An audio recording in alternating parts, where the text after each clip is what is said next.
Winemaking's difficult because there are no right answers. It's an infinite number of possibilities and flavors, and it's a craft that will never be mastered. It's a journey.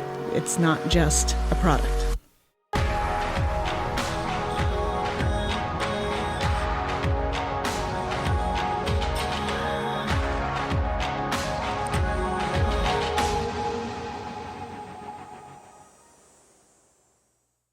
Good afternoon, everybody. Welcome back to Palmaz Vineyards Wine Stream. I'm Florencia Palmaz, and here with me is my sister-in-law and brother, Jessica and Christian Palmaz. We're back here at the winery today. We've got a great show for you, but first we want to thank Life Size System for sponsoring our wine stream each week. And later on, we've got Tonya Pitts from One Market joining us, and today's feature is Riesling, Sommelier's Catnip.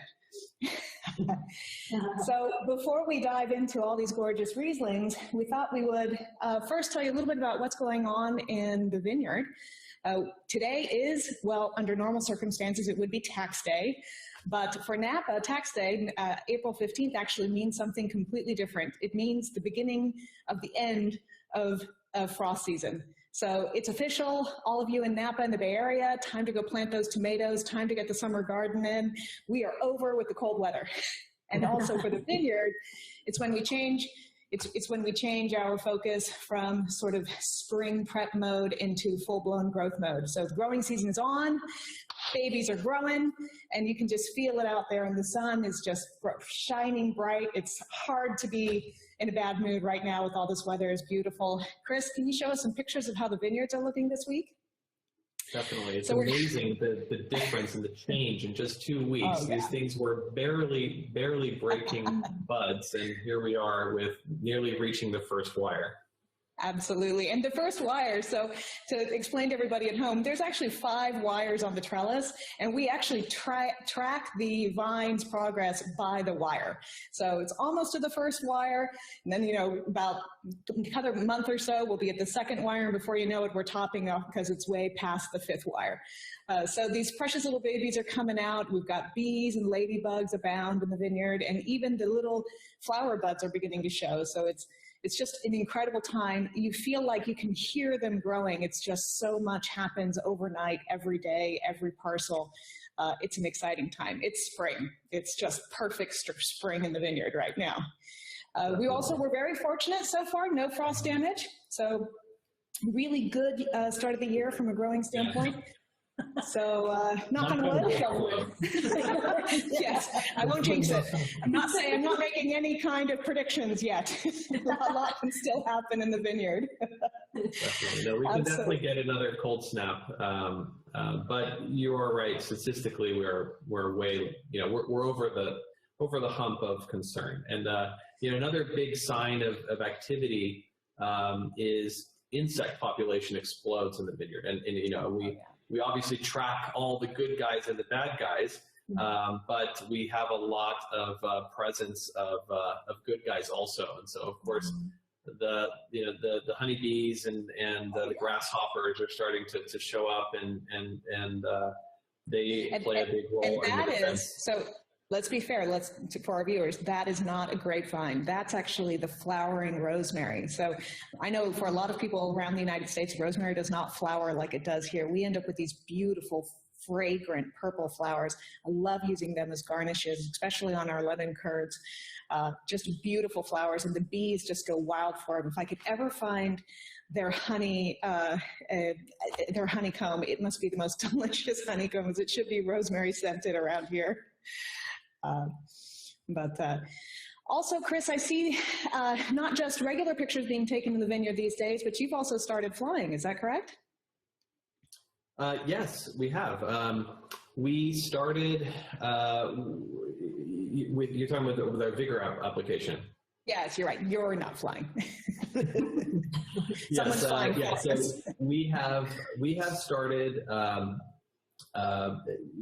Every year we take imagery twice a week towards our VIGOR application, and I thought we'd take a moment today to kind of talk a little about VIGOR and what it's done for us in the wine program, and what it's likely going to accomplish this year. Absolutely. So yeah, why don't you start us off with, why do we start taking photographs this week of the vineyard? Yes. So, well, let's take a step and talk a little bit about what is VIGOR. So, for some of our viewers who maybe haven't been to the winery. So, VIGOR stands for Vineyard Infrared Growth Optical Recognition. A little bit of a forced acronym, in my opinion, but it does have a great meaning for us in the viticultural program. And basically, what we do is we take a little Cessna, so a Cessna 182. It's got a pretty sophisticated camera in its belly. And it's a 9-bore multispectral camera that takes images starting about the 1st of April. And we take images twice a week all the way through the growing season. So this is just towards past harvest. And what we're doing is we're taking pictures of the vineyard in the infrared spectrum. And what this does is actually tells us how vigorous the vine is by how much infrared light or certain spectrums of infrared light reflect off the vine. And of course, the source is the sun in this case. So that's why you see the sun angle here. So to kind of break this down, here's a parcel, and we look at these in terms of parcels. So here's kind of the infrared color overlaid on terms of normal color, what you and I can see. And then we convert this to something called an NDVI. It stands for Normalized Difference Vegetation Index. And okay. I'm not going to keep that one in my head. Basically, no. All you have to know is that this tells us how even are all the vines growing within this one parcel, right? So this technology has been around for a long time, but what we want to know is how can we sort of fix the slight amounts of difference in the field? Because if you don't fix it, then you'll end up tasting that difference at the winemaker level. So what we do is every about 80 feet in the vineyard, we have these 2-inch pipes, right? And they go down about 8 feet. And we have a special probe called a neutron probe that measures the soil moisture in one of these locations. You don't need to measure them in more than a couple. And so you take your soil moisture value for those 2 locations, and then we actually plug that information into VIGOR's data analytics suite, and it basically says, okay, well, if the VIGOR rate, if the plant's metabolic rate can be explained by this much water in the soil, could we then use that information to figure out how much water does every part of the field need in order to slightly correct for this? And so we also take the heat map data, because this gives us an idea how much evaporatory loss we may have had from the topsoil, and then it produces this image. And this image tells us how much water does each part of the field need in order to sort of correct this difference, normalize the difference. And so the green area is calling for less water. Those areas need slightly less irrigation that week. And the blue and darker blue areas need slightly more irrigation. So, Chris, can I ask, is this sensitive enough to be able to see like a single emitters, the head popping off and water spewing on a single emitter? Is it that sensitive to see week over week? So if you think about, an emitter that's working properly is, maybe putting in about half a gallon. It's a drip. It's literally a drip, right? So any puncture, Mr. Coyote came and punctured a hole into the line. We may not actually see it. I mean, we walk the rows, but we may not see these defects. And if it goes unnoticed, and I'll give you a better one. What if there's a broken pipe underground, right? So you actually don't see any water on the surface at all, but the vines themselves have a little area. Even just one vine is enough to trigger a huge amount of growth change in a matter of a couple days with the presence of water. And so, yeah, you will definitely see it. It shows up like a bright light on this map. Cool. So walk us through what you do practically week over week with this map of every parcel in the vineyard. Right. So we take all this data and we track it over the course of the year. So really what we look at, and there's a lot on the screen, and I'll kind of break it down, but basically we have sort of two groups of data here. One is green, one is blue. The green is the cover crop. So if you think about a vineyard, about 66% of the vineyard is actually not vineyard at all. It's the spaces between the vines. It's the cover crop. It's my field peas and fava beans that she told me I couldn't eat anymore. That's right. So yeah, your green garden makes up most of the vineyard, and it produces a different kind of signature, different light emission from the vines. And they also have very different root depths. So we don't want to confuse the data. So what VIGOR does is it separates it out. And what we care about is this blue line. So what we want to see is over the course of the year, we'd like to see a general decrease in this line over here. This is the VIGOR standard deviation over time. So what, of course, that means is that our farming input has made the vineyard over the course of the year essentially more, able to grow more closer together, more consistent, and hopefully that translates for the winemaking team as more consistent ripeness characteristics. And so in the lab, in Tina's lab and in the viticultural team, they have like a microtile display where they have all of the parcels, and they're tracking this constantly, looking at every single parcel and monitoring this on a week-to-week basis, so that if something happens, like one of those situations that could cause an outlier, we want to catch it now. We don't want to have to wait until Tina can taste the fruit to taste the difference, because it's too late at that point for that growing season to make a difference. Absolutely. Yeah. Well, I love it. Once you told me it's really about the small corrections you make week over week to have meaningful change, more than, the big Hail Mary right at the end of the season to try to compensate for something that went on wrong for months. Tell us a little bit about also how did this impact our water usage?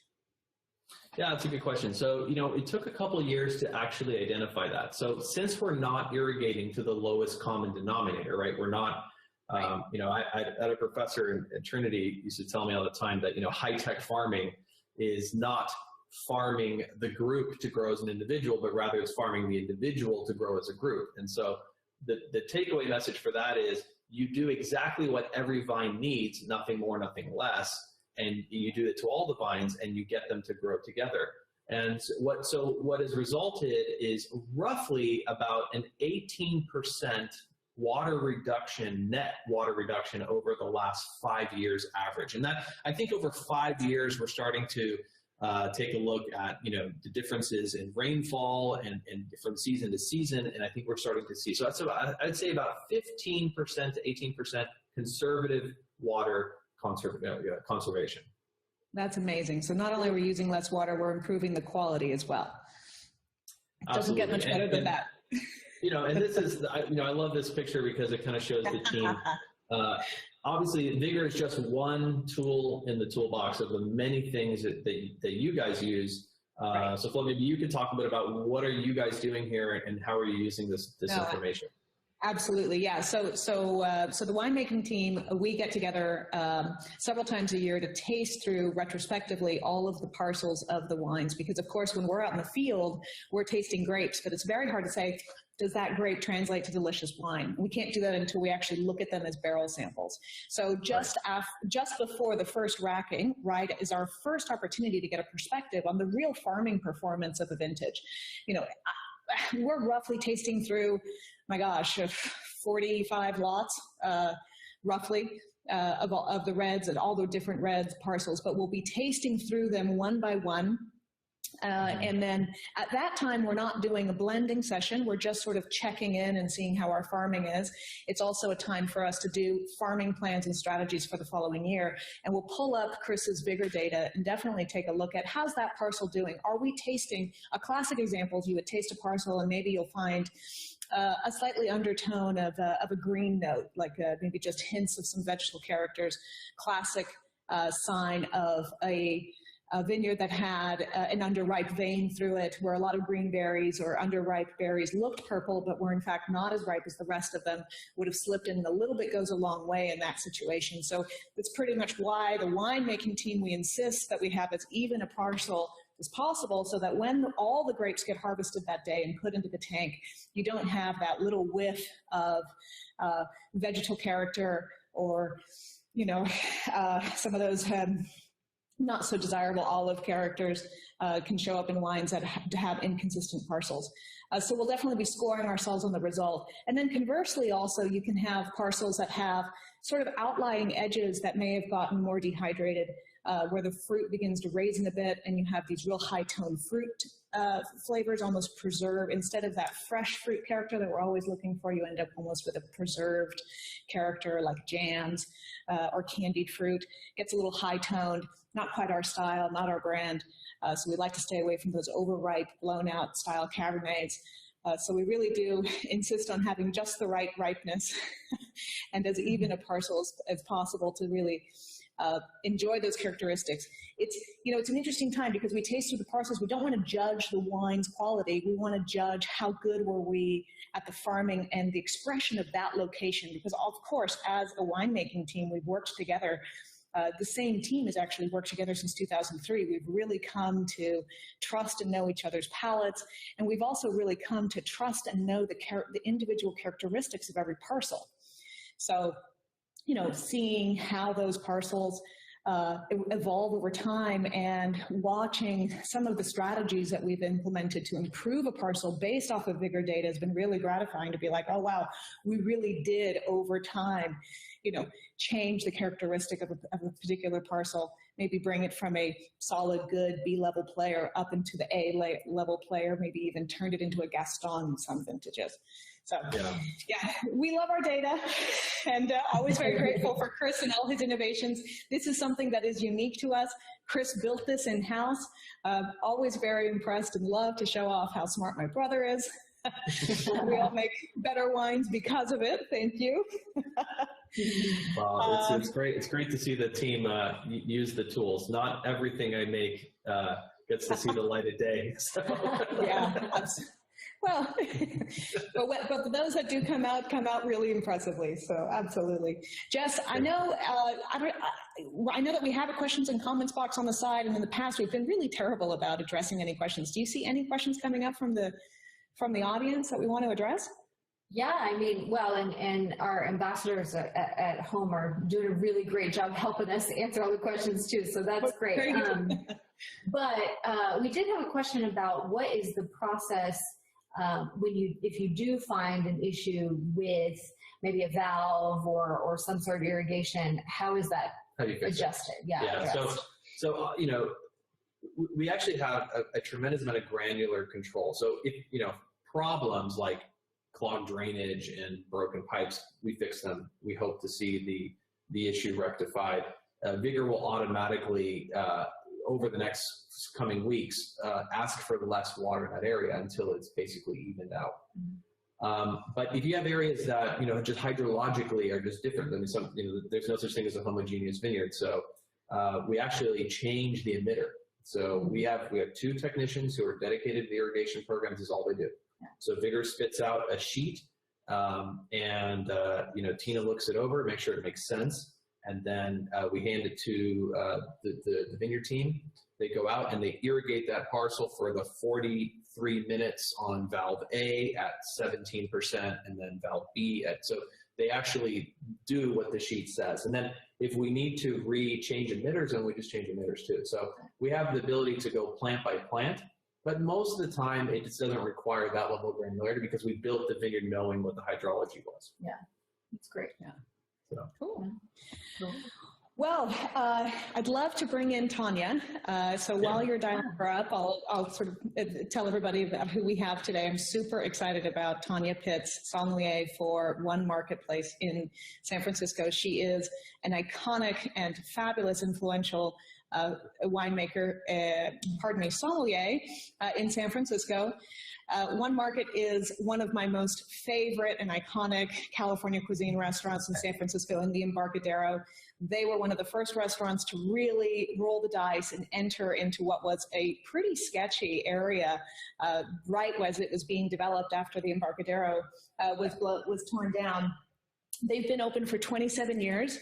Forbes magazine is actually did an amazing article and feature on them in 2018 and saying that they have actually served 3 million meals. That was in 2018, which is over 3 times the size of San Francisco. It's a very popular place, not only for locals, but it's also one of the very hot spots for people who visit San Francisco. I encourage you to go visit when you come back through Napa Valley the next time. Tonya's style and the whole restaurant style is just that perfect combination and culmination of California cuisine. Tonya, welcome. Hi, how are you? I'm great. I'm great. Thank you so much for joining us today. We're just telling everybody a little bit about One Market. And before we dive in, would love to hear from you a little bit about what you guys are doing. I saw on your website you've got an amazing program of Raid the Cellar. And knowing your wine cellar, I would love to raid One Market's cellar. Yes. You know, the idea and the buzzword now for restaurants within COVID-19 and shelter in place has been pivot.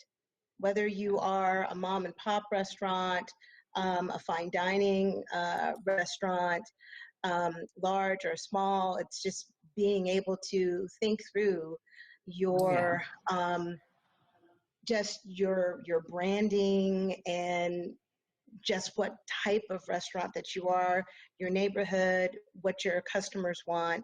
And because we are such a large restaurant, a business restaurant, we still are that place where people do go in and have that business power lunch and dinner. But we also have our regulars that are in the community that live in downtown, that are also live in San Francisco, whether they're in the South Bay or the East Bay, the Peninsula, Napa, that are all our customers. And so to speak to them, we thought the best thing to do in this time of uncertainty was to raid the cellar. And it's a program, you know, there's curbside pickup, you call, everything's on the website. You go to the website, you make your selection, you pay for it over the web, and within an hour you can come and pick it up at the restaurant. Yeah, I'll tell you, that's my kind of takeout. That's amazing. And you know, what's always, I'm always very jealous, you know, it's so hard, especially being vintners. It's hard to actually find other people's wines. And, you know, we don't get access to the wines that restaurants, especially fine dining restaurants like yourself, you get special allocations of all the good stuff. So I can only imagine what you've got there in the cellar. We're going to be, I think I'm actually going to get pulled over if I try to go pick up wine in San Francisco, but soon I'll be there to drink through the cellar as well. We're all waiting patiently.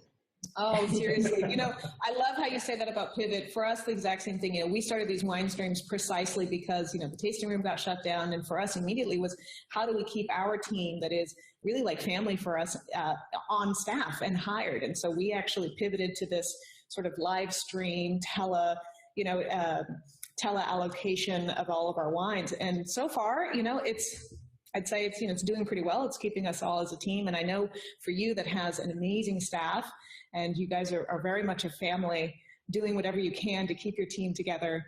For the most part, you know, it was like most restaurants, we had to close our doors on March, I think it was actually the 14th or the 15th, and just kind of come together. And by the 20th, there were just key players left, and we're all still there, but we're waiting to be able to come back to work. But the idea that we came up with that was easiest, that made the most sense, was to put something together within the cellar. And, you know, quite frankly, guests know that we have done a special half off for many, many years. It's something that usually happens in July.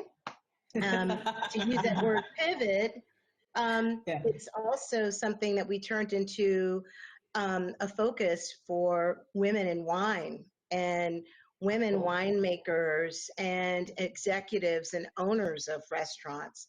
And so that's something that I do now in July, but I once again, to just do another pivot, to do something interesting and different, I offer specific winemakers, female winemakers, their wines half off on the weekends. And that was another special that we were doing with prime rib. And so it was, you know, a lot of fun. And, you know, Women's Month in March, we were in the middle of doing these small, intimate dinners in the middle of the restaurant with myself and chef and 16 people. And then this happened. So, and keeping that momentum going and keeping everyone connected, you get a newsletter and you pop onto the website and there are the selections, and that will change and rotate probably once a week, every week and a half. It just depends upon how quickly things sell, which has been going really well. And, it's about knowing your customer. Yeah. Your customer. And so there's an array of fun, delightful. Absolutely. I saw, I went online and I was looking at it. I was like, oh my God, I want to drink through the whole list. And you're right. You're featuring some really amazing women winemakers. Thank you for that. It's a real pleasure to be able to, to be one of those wineries as well that has, female leadership and a female winemaking team. We're a bunch of girls here. I always say by the time we finish making a wine, we have talked about it so much, I'm just ready to bottle it.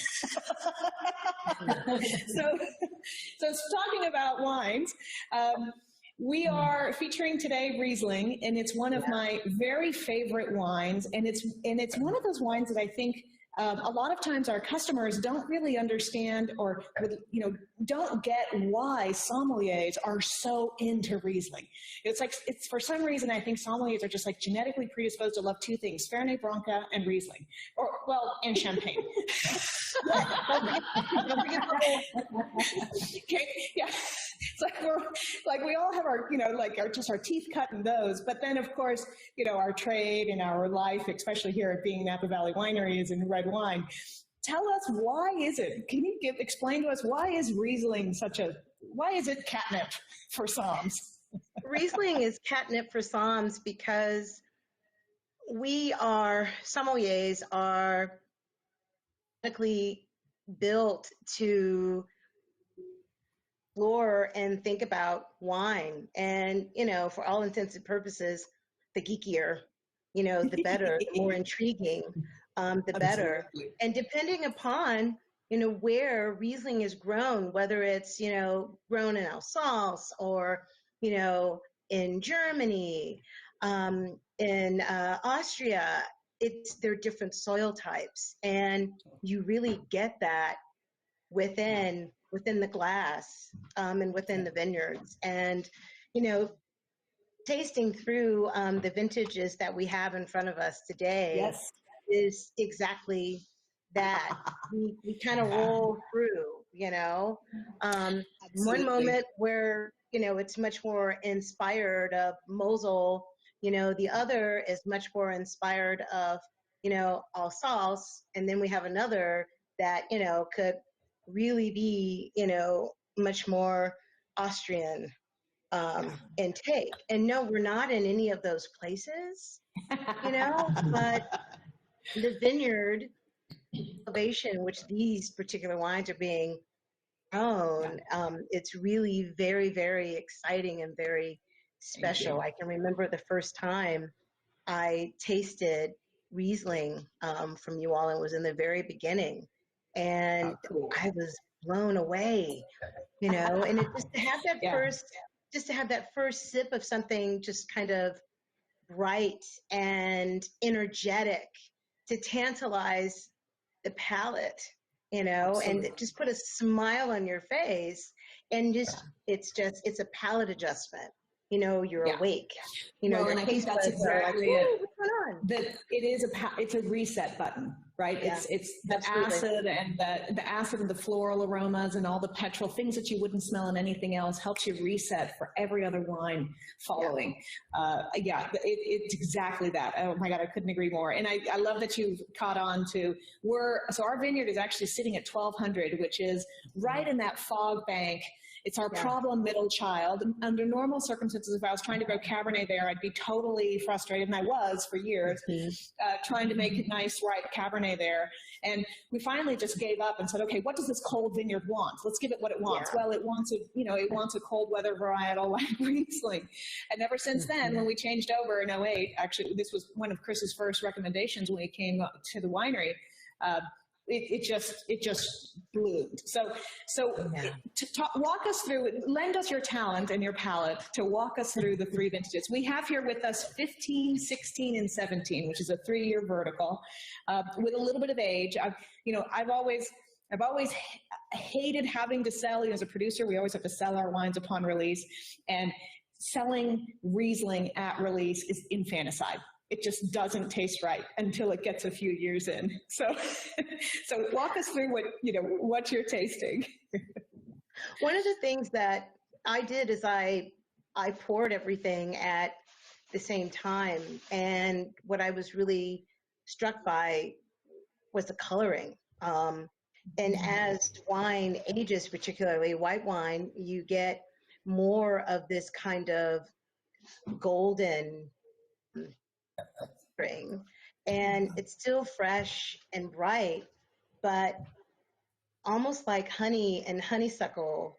When you look at the glasses as well, when you put your nose into the glasses as well, there's different concentrations, but as you taste through, there's also different levels of acid, mineral, fruit, saltiness. There's savory that's there as well. So what I want to do is I actually am going to start, I'm going to start with the oldest and work our way through. Sure. 2015, whole cluster fermentation. I got a little bit of that skin contact. Mm-hmm. Yeah. It's really very tactile on the palate. There's some weightiness there. There's some florals, white nectarine, papaya. Got some white flowers. As the wine opened up, there was waxiness, just almost like wax, kind of honeycomb. Anything that came through.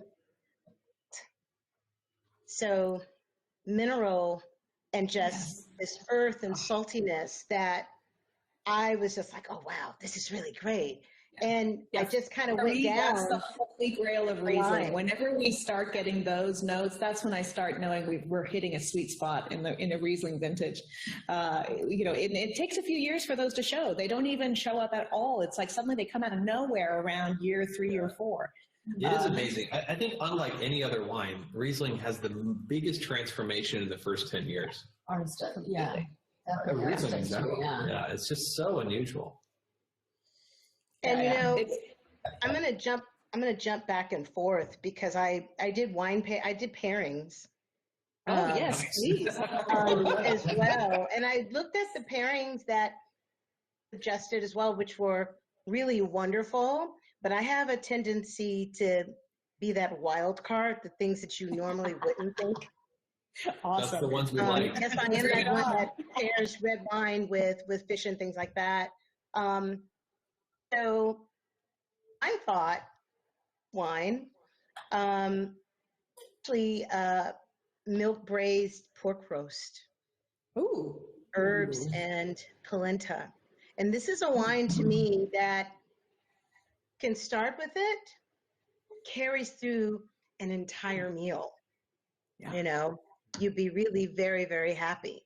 And actually I'm going to go even further. Later I'm going to try this out with some calabrese, fennel sausage, pepperoni, and some crushed tomatoes. Well, and it's actually not all that. That's not all that unusual, because if you think about it, the traditional French pairing often is choucroute, which is sausage and sauerkraut. It is pork. Pork and Riesling have a long legacy with each other. Yeah. And we tend to think of Riesling as just sushi wine, which it's good which there too.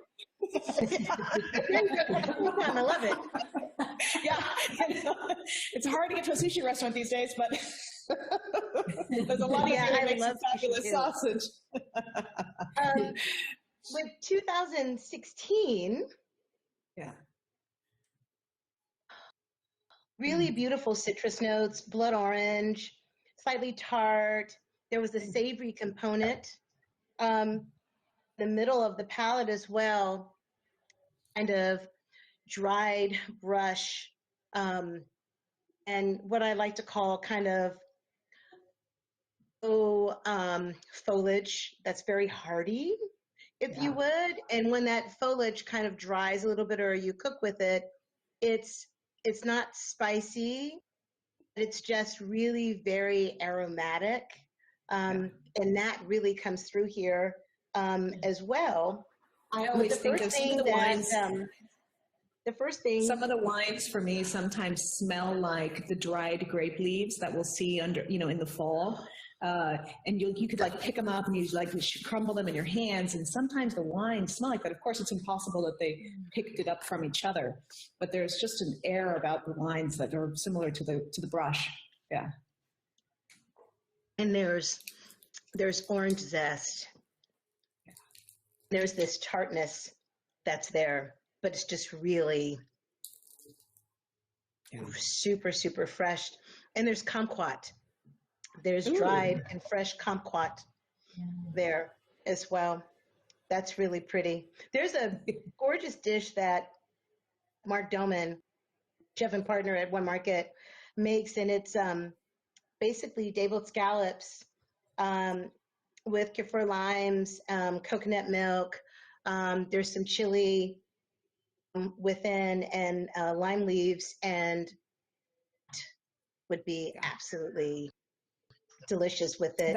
The first time I tasted with the savory, I thought of something completely old school and simple that people could make at home and get at the grocery. Just slice some melon and some prosciutto, a little bit of olive oil, a little bit of honey, and voila. Absolutely. Especially on a day like today. It's warm today. Yeah.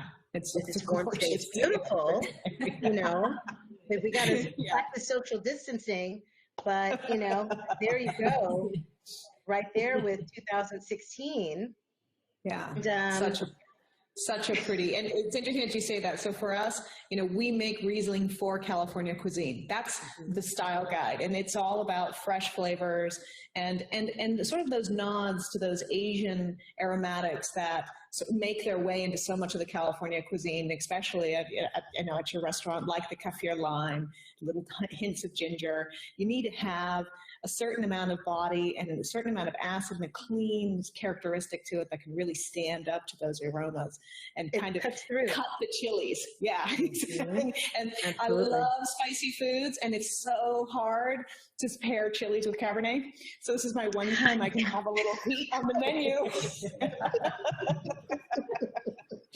Yeah. I like that. That's a good point. Yeah. But if someone wants it, but you know what though? But if someone wants it, they want it. Absolutely. So tell us about 17. Should I wait and have this at the end? You can have it however you like. Oh, absolutely. The last thing I'm about to do is tell anyone how to eat or drink. Yeah. And the last wine, 2017, Sunshine. It's super refreshing.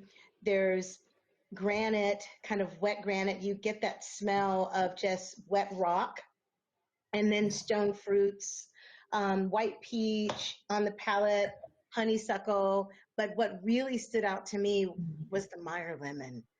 And it's just, and when we think of wine lemons, Meyer lemons are really very fragrant, and there's almost a slight kind of floral note for me.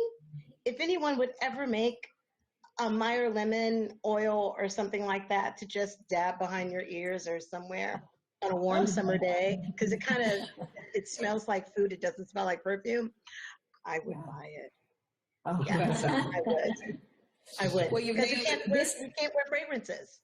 This is the warmest of all three vintages. It talks about its sunshine. 17 was a lot of solar energy in 2017. It was the warmest of the three, and it comes right out of the glass. Yeah. Whew, look at those. I mean, how many of those 100-degree days did we have? Yeah, it was a very, very warm season, but very long. I mean, for the Riesling, what stands out to me is normally we don't see Riesling go as long as Cabernet. So it really held out. Tina was clearly waiting for something to develop in the fruit, and since they all grow in the same reasonable area, there's different facing vineyards here in the row spacings, but she was definitely waiting for something to develop to have harvested 17 this late. So there is something unique about 17 from 15 and 16 here. Yeah, we're dying to see this one with a few more years on it. And you say when you have those notes of rock, like you're saying, that dried granite, that just tells me that there's a whole other layer of minerality that's going to start showing up in 3-4 more years. Just like you begin to see it in 15, it'll start showing up in 17. It's a very special vintage. It's still a little closed, but it carries those fruit aromas now to be still satisfying. Yeah, and it's just barely showing its potential. Everyone, because we drink everything immediately. Yes. 6 bottles. 3 Absolutely. now, put 3 away, and every couple of years pull it out. Have a fantastic meal. Absolutely. It's super balanced, and for you to say that it's the warmest vintage, it's super uber balanced. Yeah, really balanced. Yeah. And that's why I think Riesling does well at 1200 because it does receive nearly 40 minutes less sunlight than the other 2 elevations. It's about 13 degrees average cooler than the other 2 elevations. And, I wouldn't try to grow Riesling at 300 down here by the winery. I think, just I don't think it would do this, it would turn into candied fruit. It would be candied Meyer lemon lozenge instead of that floral fragrant version of perfume at Meyer lemon. It'll turn everything into a candy coated, and there'll be too much sugar. Yeah. Some people like, but that's not you all. Yeah, not our style. That's your style. It's not your style. It's not your style. I grew up with, my mother has an impeccable sense of style. She's the classiest, most well-dressed woman I know. And she always told us when we started the winery, I want you to be the Chanel of wine. Very women in wine, right? This is a very woman in wine confession. Our mission statement is to be the Chanel of wine. And the way she meant that, she didn't mean it in a pretentious way. She meant that in that sense of perfect tailoring, flawless craftsmanship, and just that edge of style that you gotta have every year. Keep ourselves fresh, keep ourselves innovative, but make the wines flawless and balanced. And that's our whole purpose. I mean, we jokingly say, unfortunately, Chanel bought a winery here in Napa, so it can no longer be the Chanel wine. Really? Someone else. Yes. Wow. Saint Francis or Saint Supri. It's one of the two. It's one of the saints. Oh, really? I didn't know that. Chanel. So we can no longer have our mission statement be the Chanel of wine. But I always think of that perfect jacket that just fits perfectly for 20 years and has the beautiful little chain in the bottom that hangs beautifully. So I call that classic. Absolutely. Classic and just still a little sexy. So very, women in wine, we'll end up with all the strangest metaphors and the strangest approaches to winemaking. So my pairing with this one, because I actually got Moroccan lemon, and so I immediately started thinking dishes, and it's really rocky, plenty. But what's now starting to come through as it's warmed up a bit are those slight petrol notes. Yeah, just a little bit, just enough to just go, wait a minute. Let me go back to that again. And there's a Campacci Crudo with Meyer lemon and yuzu that is just absolutely fantastic. That Chef Mark will probably still have on the menu, I think, when we finally do go back, because it's just, everyone loved it much. And I love when Chef does Crudo. He does fabulous Crudos. really wonderful crudos, and they're simple. But then, you know, as I was sitting here and just tasting through and thinking, tagine be absolutely fantastic with that as well. And, you know, it could be pork, it could be chicken, it could just be vegetables, but that would cut through that weightiness and some of the spice and savory simmering notes that would be there. Yes, so, preserved lemon and harissa. I can absolutely see it now. Yeah. But not too much, you know. It's just it really just the wine really lifts the dish, and that's the idea for a wine to lift a dish, and that's how I pair. It's supposed to be in harmony with what's in front of it, and as you're eating. So. Yeah. Well, thank you so much for lending us your talents and sharing with us some delicious ideas. Now I'm going to be super hungry and disappointed with whatever I cook tonight. I know, I'm starving. Look forward to getting back to one market and enjoying your talents, and look forward to drinking through your cellar when I get there. There you go. And truly, you know, just so appreciative of you taking the time today and coming and joining us on this video. And is there anything else that you'd like to share with our viewers about the restaurant industry right now? There are a couple of things. Go and raid the cellar. Yes. Because the idea is to, and not just us, restaurant, you know, your favorite wine shop. You may not be able to go in and physically touch bottles, have that conversation with your favorite person there, all waiting for you to come back. And do takeout, do, you know, buy pantry meals. There are a couple of organizations that are wide right now. Unite America's Table, which is a charity that has been put together for the workers and the people behind the scenes in restaurants, the staff. There's also Save Restaurants, which has been put together by small independent restaurant owners, Bobby Stuckey, Sommelier, and also Fresca in Colorado has helped spearhead that. And then right in our own backyard, Master Sommelier Chris Blanchard has helped put together United Somms, which is United Somm Foundation. And those are 3 groups. And there's also Women in Hospitality as well that has a group as well that's helping. So I will make sure to add links to this.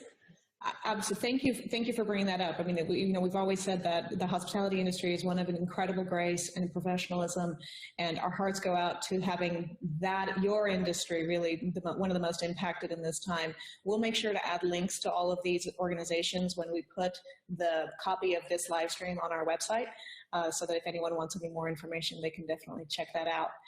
Thank you, Tonya, once again for joining us. It's been a real pleasure. I look forward to seeing you at the restaurant. When we all open back up, we'll enjoy a great glass of Riesling and hopefully some of that crudo. Yes. Cheers. Cheers. Cheers to everyone. Thank you so much for having me on today. Thank you. It was my pleasure. Oh. Thanks so much. What a joy. Oh my God. It's just always so much fun to be able to hear a true, you know, gifted palate be able to lend us their talent and talk through the wines. You know, like I mentioned before, as producers, sometimes we don't really think about what wines are going to taste like when they're finished. We're so focused on the craft, we're focused on how to make them, we're focused on the weather, we're focused on what we didn't do right, and then finally we end up with a lovely glass of wine. It's like, oh wow, it really does smell like blood oranges and nectarines, and has it's just you know, we never step back to say, what's it taste like, until we're almost about to sell it. So it's been a lot of fun to do these series and actually really think through every week with the extraordinary sommeliers such as yourself. Well, the wines are all really wonderful. Riesling, Chardonnay, Cabs, they're beautiful and they age really well.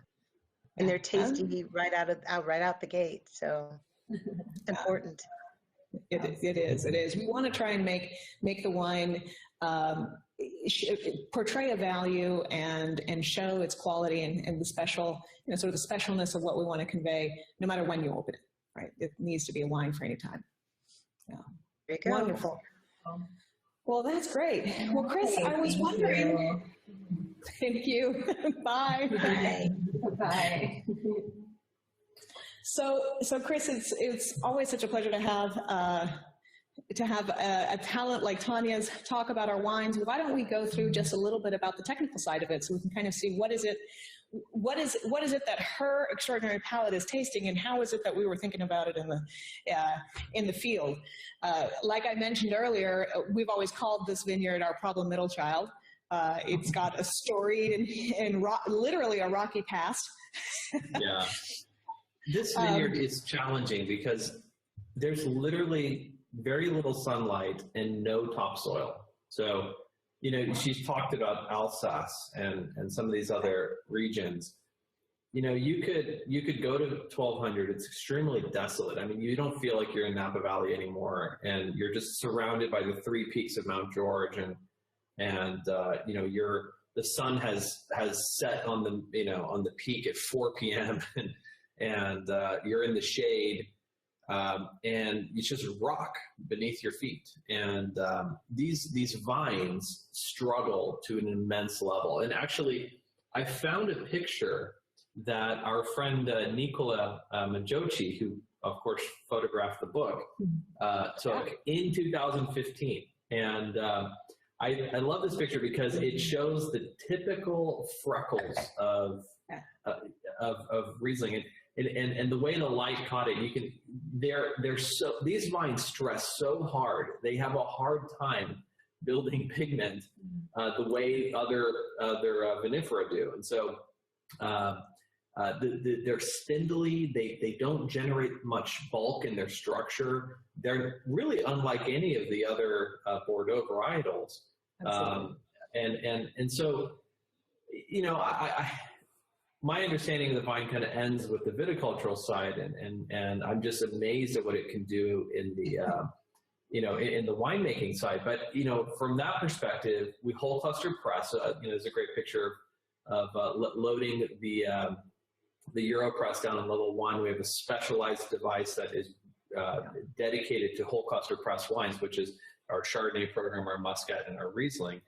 And of course, the harvesting of this fruit is typically one of the first to come in, except in 2017, as we saw, it actually was one of the second to last in terms of varietals. But here's a typical night picking this fruit, and I love the guys with the headlamps. This is very typical scene at night, as we obviously harvest at night. But, you get it. Here's a picture of the vine. These are not young vines. These are, these were planted 2003, 2004. And so you see how they look like 1-year-old plants. They just don't generate a lot of structure. And, but look at the fruit, so it's a pretty remarkable little vine. I think, it really stands out. It feels like a very different vine from the others that we work with. Completely. Yeah, it really is. It's the most unusual of all of our vineyards. And it only succeeds because we have this one parcel that really does struggle. We had actually, before Chris and Jess came onto the winery in 2007, we were making Cabernet at one of the 2 parcels that we grow Riesling for about 4 years. And every vintage, it never would make it into the Palmaz blend because it smelled like artichokes and asparagus. It smelled like vegetables. And so, of course, in the blending table, we would immediately discard it. It would not go to the main blend. It would get declassified. And we never used it for any of our Palmaz wines. When Chris came on board, the first thing he did was showed us and proved to us that this was actually a total waste to have Cabernet on this super cold vineyard, and that why not put something to it. And at the time we had just planted, right? I mean, a few years before, we had just planted the first parcel of Riesling on a new piece on the southern tip, northern tip of the tip of 1200. Yeah, and it worked really well. I mean, yeah, exactly. It wasn't like I knew to go to this. It's just that we were finally getting fruit from that other Riesling parcel. It was doing so well. I mean, everything at 1200 does very well except Cabernet. So it wasn't like a really, it didn't take a lot of deducing to figure out that Cab does not work at 1200. So. Do you have that picture of the Riesling vineyard with the fog?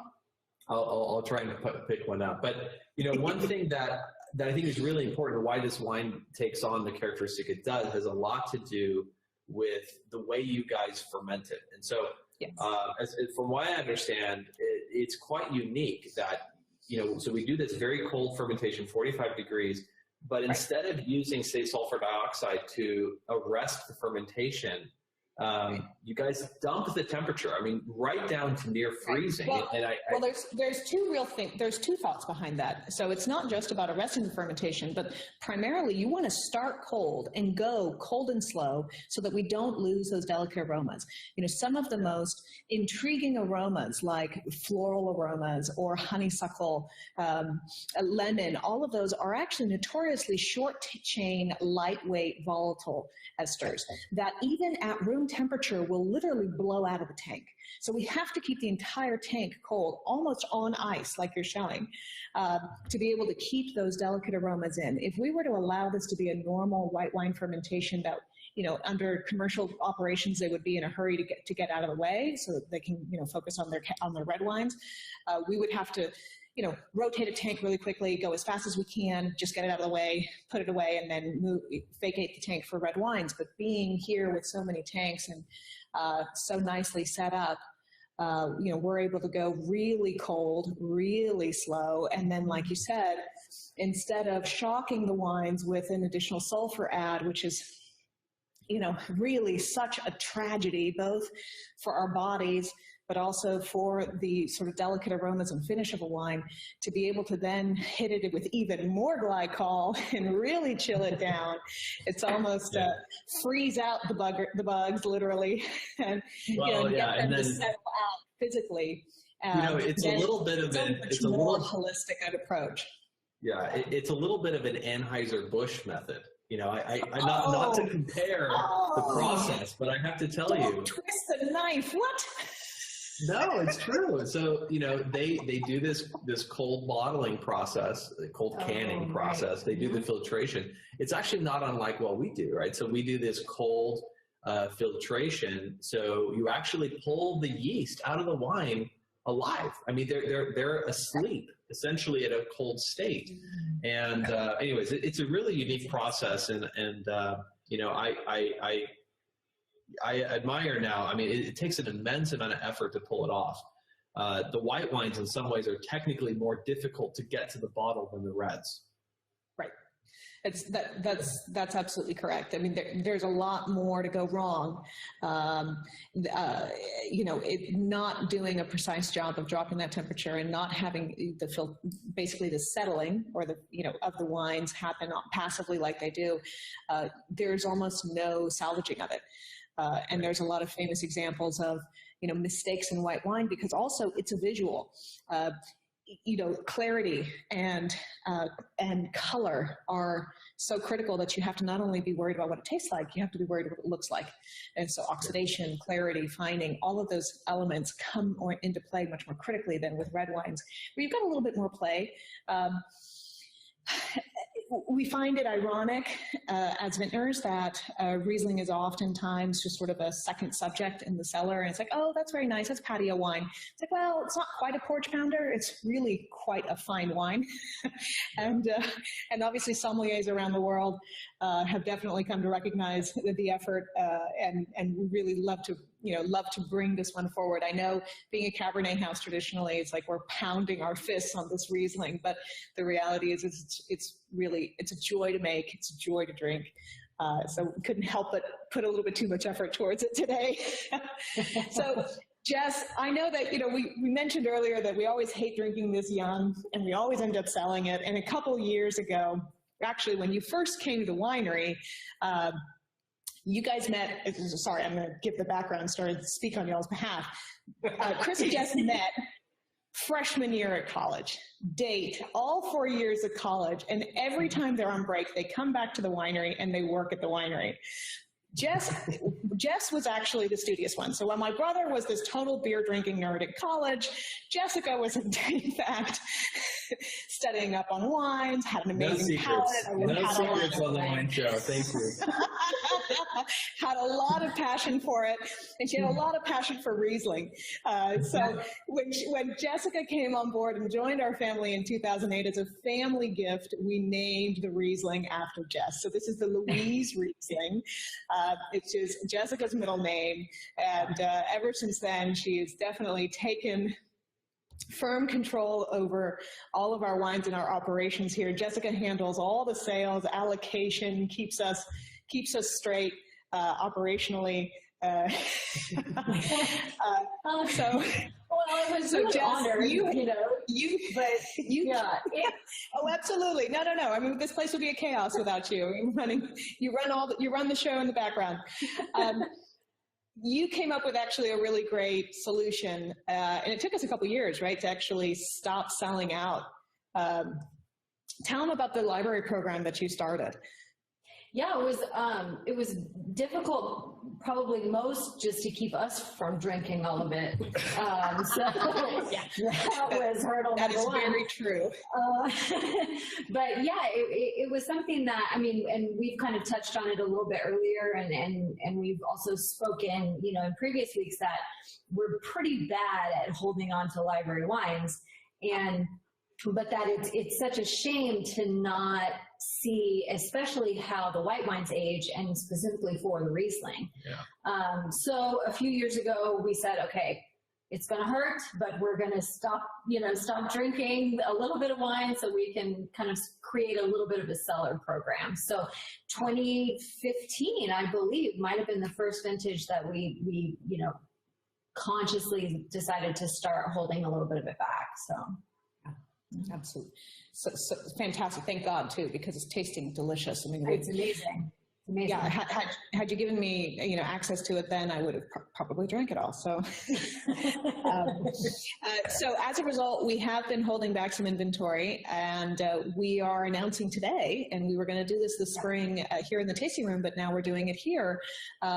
We were going to start these library programs. So we're making sort of in heart to our WineStream theme, only for WineStream viewers, a combo 3 vintage perspective. So it's a 3-pack that contains a bottle of the 2015, a bottle of the 2016, a bottle of the 2017, so that you can actually at home basically taste through this whole vertical if you like, or, lose a few bottles and enjoy them one at a time with different pairings. Tonya gave us great ideas and sort of a sense for the different styles.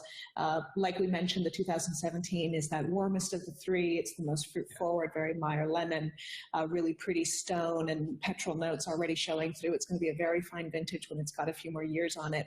2016 is ripe and gorgeous and nectarine, and I loved her idea of the cantaloupe and melon pairing with this. This is just spot on. I went straight there. I said cantaloupe and melon. And as well. And then the 2015 is really a pretty extraordinary vintage. It's already showing those petrol notes, and it's turning that corner right now to that whole new layer of complexity. It's right there beginning to show the true potential of Rieslings. Really lovely wine. Also 15 is one of the sort of great vintages of the decade. We touch on that all the time. It's a little cooler, which always for Riesling works to its advantage. So we are making these available. They're not online because we don't have enough to be able to make it open to the general public, but like always, our ambassadors are at home and ready to receive any phone calls, so you can email us as well directly, and we'd be happy to send you a box. Yeah. Before we wrap up, we do have one other little fun thing that we begin to sell. Yes. So my mother very aptly observed that we have been drinking on camera for the last month, and we're not eating anything while we're drinking. So kind of in honor our need to keep it together while on camera, we decided to bring out some bread and some olive oil. Thanks, but also, Mom. Yeah, we're keeping it together. And I don't think, no, I can't, I'll spill it everywhere if I try to have you see this. So we just finished our labeling of the olive oil bottles. The olive oil here on property is actually from the trees that we grow surrounding each one of the parcels, and on the cave side. We have nearly 400 trees, and some of them as far back as 100 years old, native California trees that were planted in Henry Hagen's time. And then on top of that, we put in about almost 350 trees of our own that are of Italian and French varietals. Beautiful combination of old and younger olives. Our intention always was to have a second crop, mainly because we love to cook, and olives are a perfect companion to vines. So it's really traditional around the world, Spain, France, United States, to see olives being grown next to vineyards, because first, the rotation of work when you need to be harvesting or pruning these trees are not at the same time as your primary grape. And then also they use very little water, so you're not going to be over irrigating a surrounding vineyard while you're irrigating olives. So they are basically sister plants. They grow very nicely together. They don't, also olive trees don't cast a lot of shade. Their skinny leaves are perfect for it. So Chris, why don't you show them a couple of cool photos. These are how we harvest. Yes, harvesting these is not, I think we look really cool, if I could say so myself, harvesting vineyards. We look like we know what we're doing. It's like a very tight-knit team who is, the olives, total opposite, right? We do crazy things. We use crazy contraptions. We are basically knocking the olives off into mats, and then we collect them with bin. It is the opposite. We have a lot of fun doing it. The team has a lot of fun doing it. So explain the crazy contraption, because we literally comb the like a giant grape. It's like a hairbrush. Yeah. We hand comb each branch.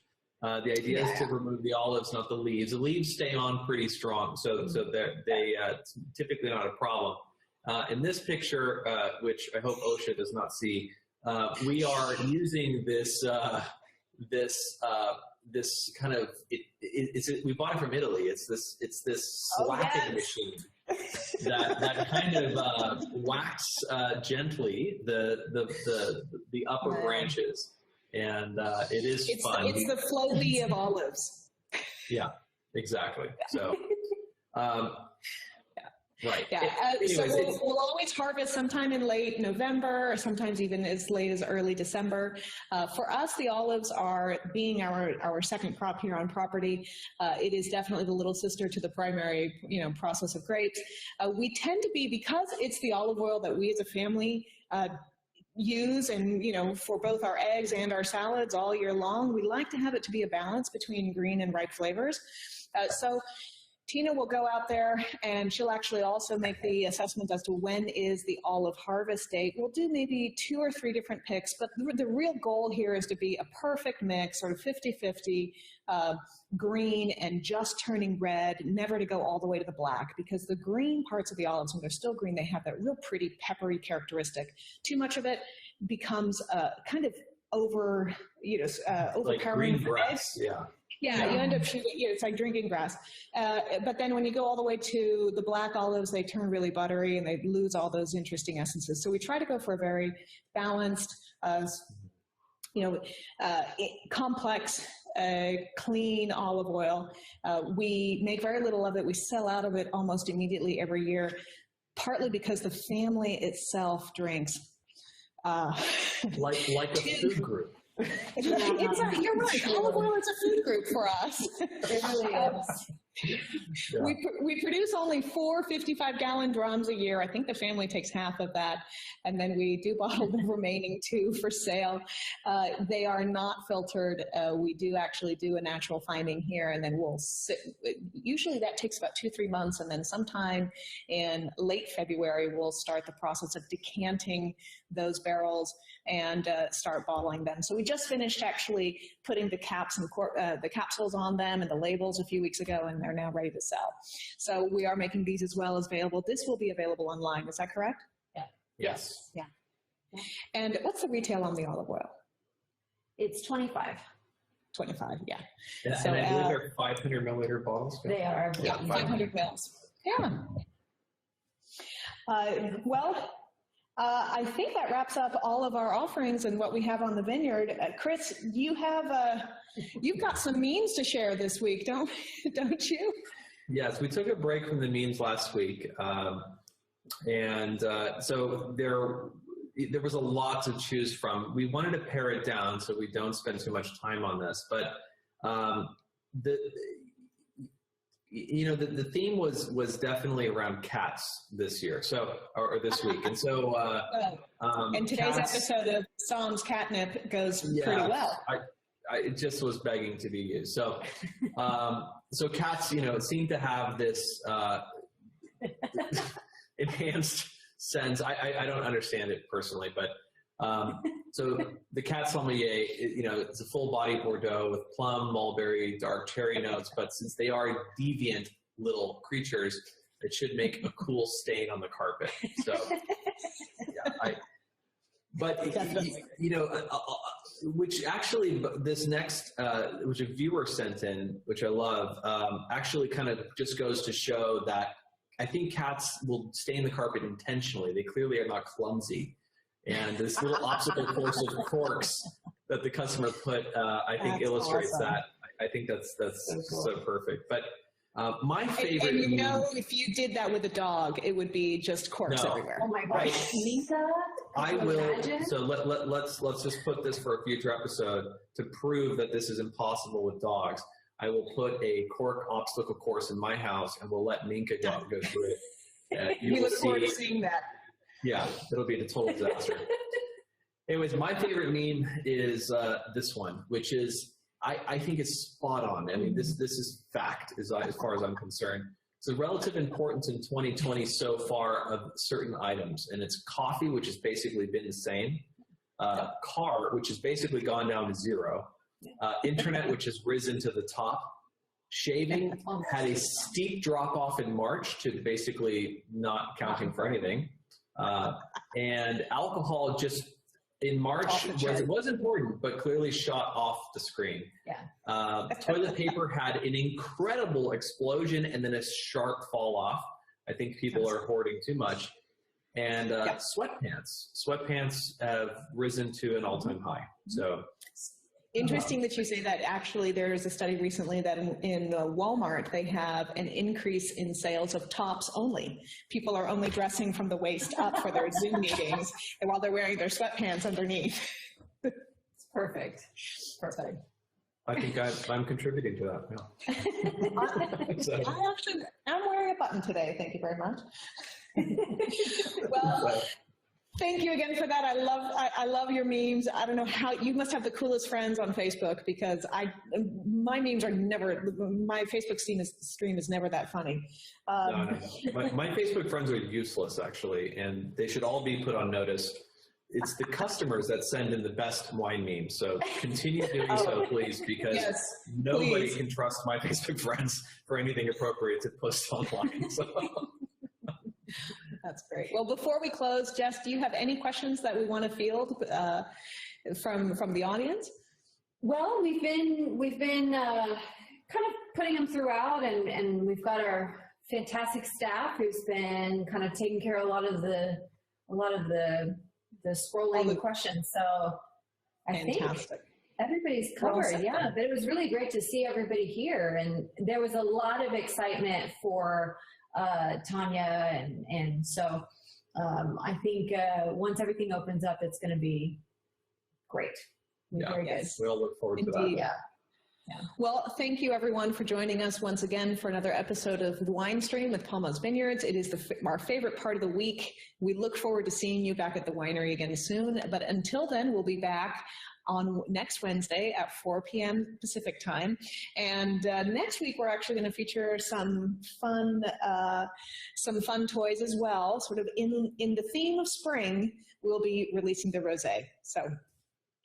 And of course, a little guest on, because why not? We haven't talked about that one yet. Yes. So our funnest toy, the one that we take the least seriously, and then our most serious wines. It'll be a great sort of alpha omega episode. So awesome. Until then, thank you very much, and we will see you soon. Cheers. Cheers, guys. Cheers. Bye-bye.